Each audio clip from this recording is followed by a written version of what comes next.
those of you who don't know me, I'm a vascular interventional radiologist focusing on carotids from the UK of 24 years in practice. Currently, I am the Chief Medical Officer of a Silicon Valley startup company in the United States that formulates a neuroprotection device relying on high flow rate flow reversal during carotid artery stenting that I trialled as an early in-man phase before I left the UK to go and work in the US.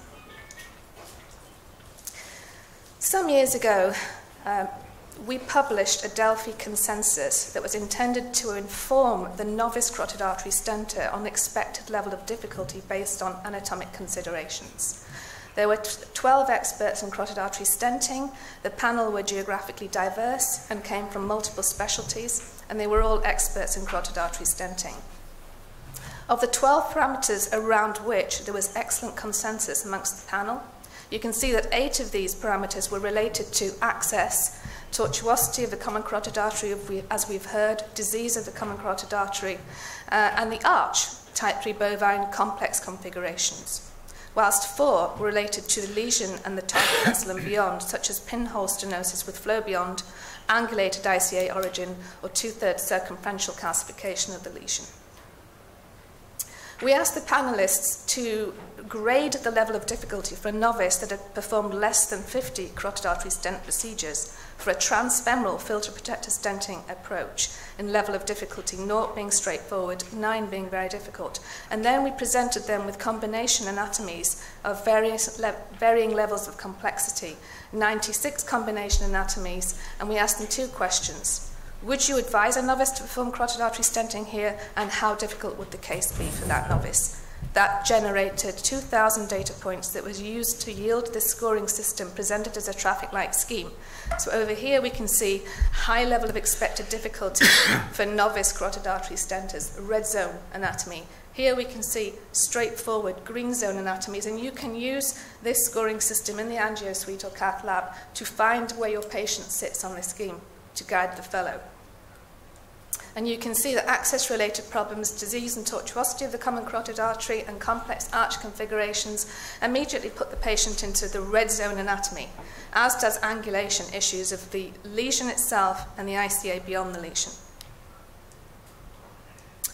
So let's talk about access and arch-related issues, and to answer the previous speaker's question, should we avoid this? Well, my response to that is I think I would rather not do a lot of complex gymnastics in the arch for the reasons that you pointed out. Then we should always consider endarterectomy as a better option for complex cases. But on balance, if the patient is better served by carotid artery stenting, you can do some maneuvers to get yourself safely into the common carotid artery. And there are 4 of them. We can consider an access site other than the femoral, which might be brachial or radial with 6 French equipment. This limits you to the use of distal filters because proximal embolic protection systems like the MoMA come in 8 French on my preferred system. The 9 French was a little bit too large in my consideration for a brachial or radial approach. So you are limited to a filter protection system when you come from the brachial or radial for complex anatomies. Anchor techniques, which I'll show you with multiple wires that are borrowed heavily from cardiology. Use of a specific dedicated wire bridge with a dedicated access catheter for complex anatomies that comes from Medtronic and was invented by a vascular surgeon, Giacchino Coppi, who was also the inventor of the MoMA system. And direct carotid access with dedicated equipment, which I'll show you also. So here's an example of a bovine arch. The CCA here on the left is short. It's a low bifurcation. There's a disease of the ECA and ICA. This was a symptomatic patient who had reasons not to go for surgery, and I can't remember why at this point, but we always discussed every patient in a multidisciplinary team environment. So we decided to come from the arm, and in this case it was the right brachial. We used a Cook Shuttle Select, which is a dedicated system for carotid access, a 6 French sheath with a 6.5 French 125 centimeter catheter inside the sheath, so it's a very tight fit. We used a wall stent because the patient was symptomatic. It's ulcerated lesion. It's a very tight mesh here of the wall stent, but I won't discuss stent design any more than this. The next speaker will. And this wall stent is a very trackable system, so these are the reasons we chose the stent there, and we had a good outcome. Many of you will be very, very familiar with this painful experience of the catheter flipping out of a complex arch. This is a type 3 bovine situation. You can see a Sidewinder 3, a Simmons 3 with a long nose into the origin of the left common carotid artery here. This is a TAD wire being used, which is an 018 leading end on an 035 back end, and you can see this prolapse into the arch because of the stiffness of the wire. That flicking maneuver here is very, very unpleasant for the arch and for the brain, as you can imagine, if there's any atheroma along there. So what you can do instead is to use multiple 014 wires here, 2 014 wires, one in the superior thyroid, 2 in the main trunk of the external carotid artery, so we're not touching the lesion, 2 014s and 1 012 wire, and that will give you sufficient support without flicking the catheter back into the arch. Here's the wire bridge with a dedicated carotid access catheter. As I said, this was the invention of a vascular surgeon who cobbled this together in his garage, he told me. And it will take 2 035 wires. This is a supracore from Abbott, atraumatic tip, 300 centimetre long. This is a 270 centimetre Terumo stiff wire, so double wire technique, and this is how it's used. Double wire, supracore against the aortic valve for support.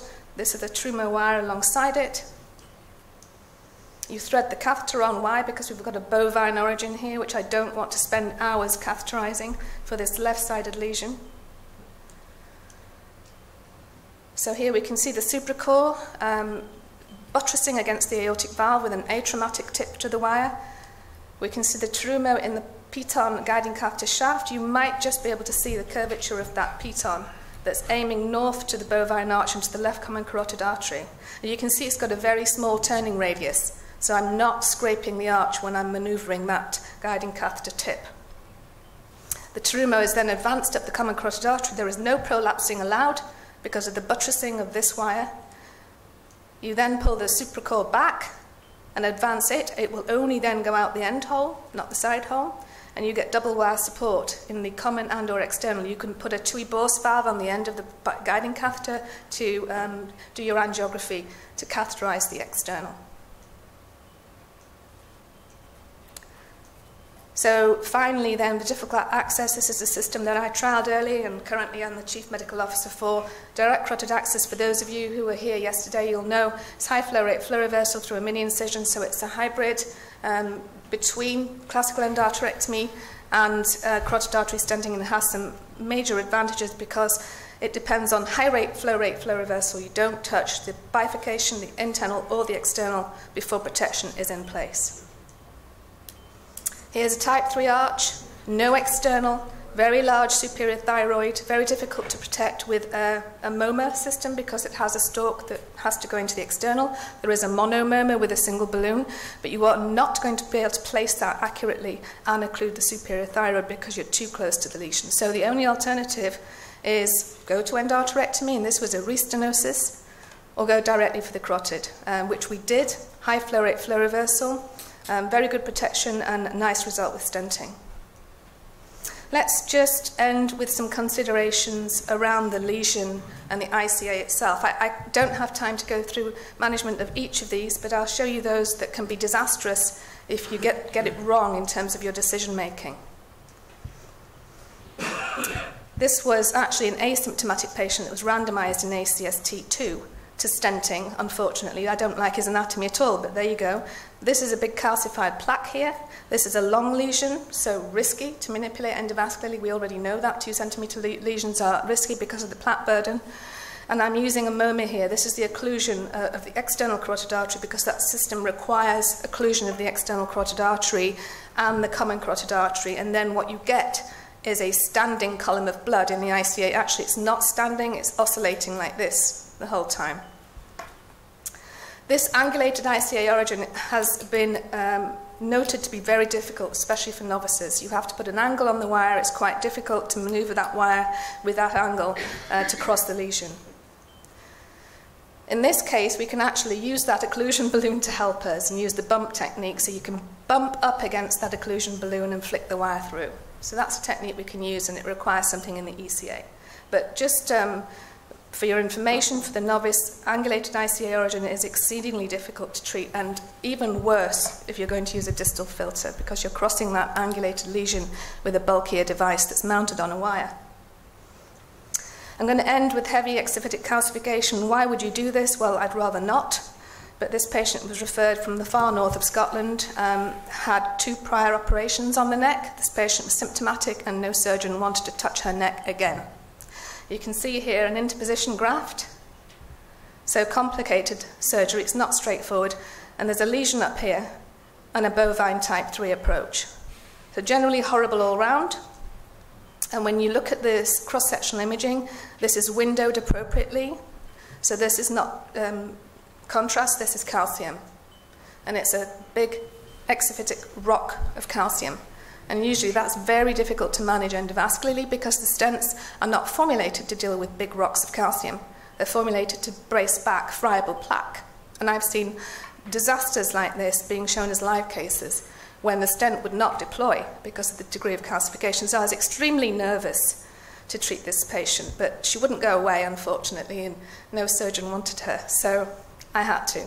I would say I would avoid distal embolic protection devices here because once you deploy that filter beyond the lesion, you are committed to treat the lesion. And if you cannot stent the lesion, it won't open, and you get the nose cone of the stent stuck in the stent, that patient will have a stroke on the table, which is exactly what happened in the live case I saw.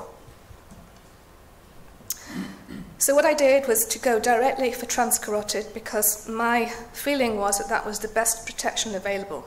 High flow rate, flow reversal, embolic protection. We know that because it's got a very low instance of new white lesions with this system, comparable with endarterectomy.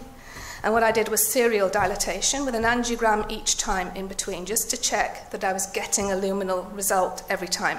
I used a cutting balloon, 3 by 1.5 centimeter cutting balloon from Boston. I did an angiogram. It looked a little bit better.